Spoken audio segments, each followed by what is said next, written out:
Assalamualaikum warahmatullahi wabarakatuh. Perkenalkan, nama saya Adi Suryana. Di sini saya akan mempresentasikan sejarah Indonesia tentang latar belakang masuknya bangsa Barat ke Indonesia, masuknya bangsa Belanda ke Indonesia, masuknya Jepang ke Indonesia, peristiwa sebelum kemerdekaan Indonesia dan sesudah kemerdekaan Indonesia.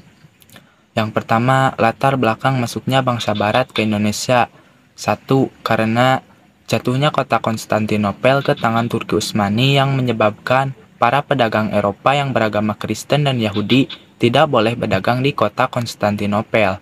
Karena kota Konstantinopel telah diubah namanya menjadi Istanbul yang dikuasai oleh Muhammad Al-Fatih pada tahun 1453.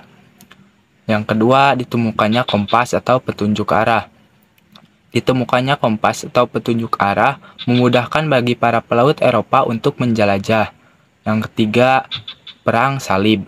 Perang yang tiga agama yang bertujuan untuk memperebutkan kota suci antar umat beragama di Yerusalem, yaitu Islam adanya Masjidil Al-Aqsa, Kristen sebagai tempat lahirnya Isa Al-Masih, Yahudi adanya tembok ratapan atau tembok suci.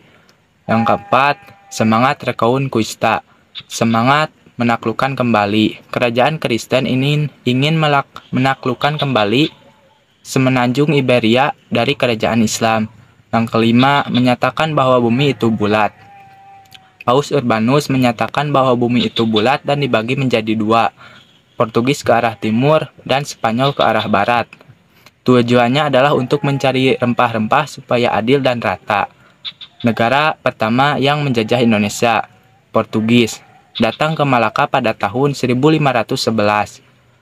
Tokoh penjelajahannya yaitu Bartolomeus Dias dan Vasco da Gama. Lalu Spanyol, tokoh penjelajahannya adalah Christopher Columbus. Christopher Columbus adalah orang yang menemukan benua Amerika. Lalu Belanda selama 350 tahun. Masuknya bangsa Belanda ke Indonesia.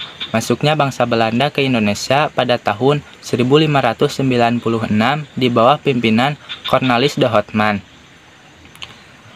Mendarat di Pulau Banten. Tujuan Belanda ke Indonesia adalah rempah-rempah, yang membuat Belanda mendirikan kongsi dagang yang dinamakan VOC. VOC didirikan pada tanggal 20 Maret 1602 di Amsterdam.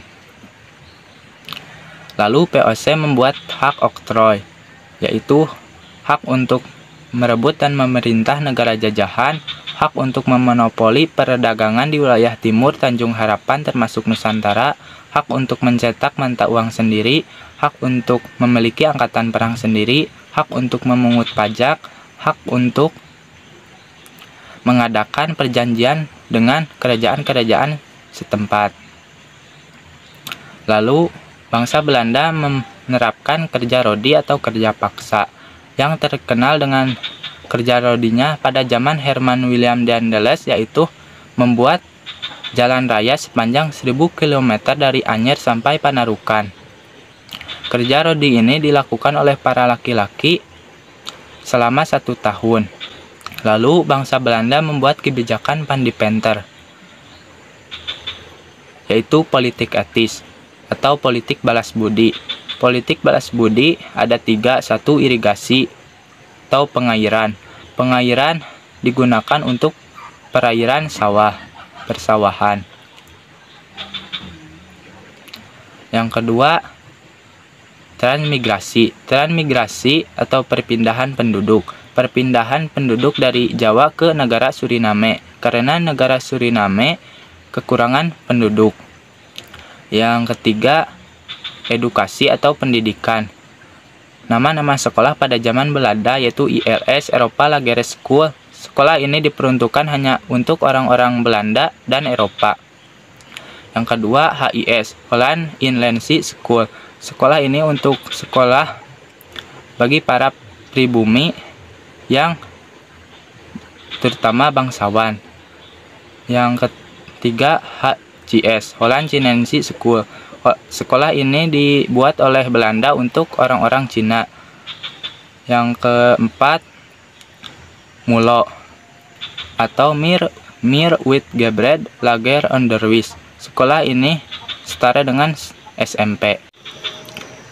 Masuknya Jepang ke Indonesia. Masuknya Jepang ke Indonesia pada tanggal 11 Januari 1942, mendarat di Tarakan, Kalimantan Timur.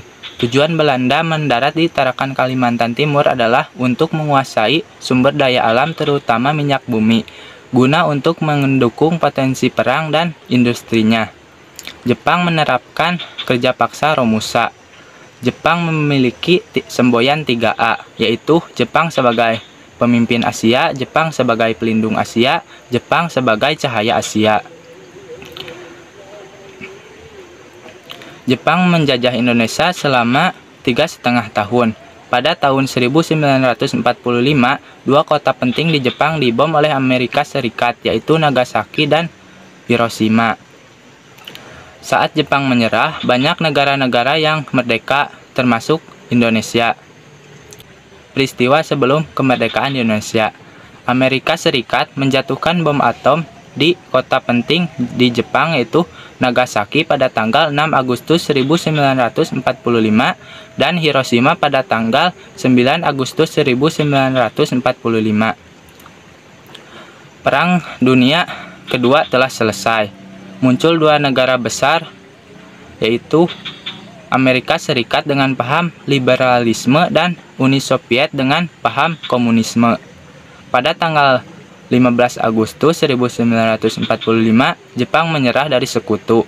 Lalu pada tanggal 16 Agustus 1945, terjadilah peristiwa Rengas Dengklok. Peristiwa sesudah kemerdekaan Indonesia. Pada tanggal 17 Agustus 1945, tepatnya hari Jumat, Indonesia merdeka.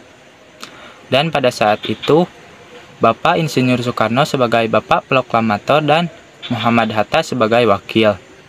Lalu, setelah kemerdekaan Indonesia, berdirinya PPKI yang diketuai oleh ketua pertama, yaitu Insinyur Soekarno.